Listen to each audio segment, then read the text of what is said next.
4ನೇ ಸಾಲಿನಲ್ಲಿ ಉಮ್ಮೆ ಕುಲ್ಸೂಮ್ ಎಂಬ ವಿದ್ಯಾರ್ಥಿನಿ 576 ಅಂಕಗಳನ್ನು ಗಳಿಸಿ ಶಾಲೆಗೆ ಮೊದಲನೇ ಸ್ಥಾನವನ್ನು ಗಳಿಸಿಕೊಂಡಿರ್ತಾಳೆ.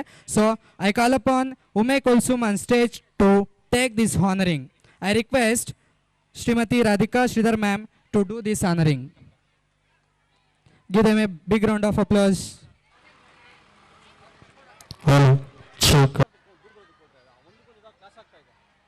ಅಂದ್ರೆ ಎರಡು ಮೈಕ್ ಹತ್ತಿರ ಇಡಬಾರ್ದು.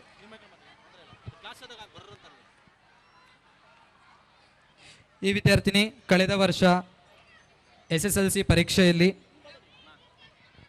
576 ಅಂಕಗಳನ್ನು ಗಳಿಸಿಕೊಂಡು ಶಾಲೆಗೆ ಪ್ರಥಮ ಸ್ಥಾನವನ್ನು ಗಳಿಸಿಕೊಂಡಿರ್ತಾಳೆ. ಅವರಿಗೆ ನಮ್ಮ ಶಾಲೆ ಆಡಳಿತ ಮತ್ತು ಶಾಲೆಯ ವತಿಯಿಂದ ಒಂದು ಸಣ್ಣ ಸನ್ಮಾನ ಕಾರ್ಯಕ್ರಮ.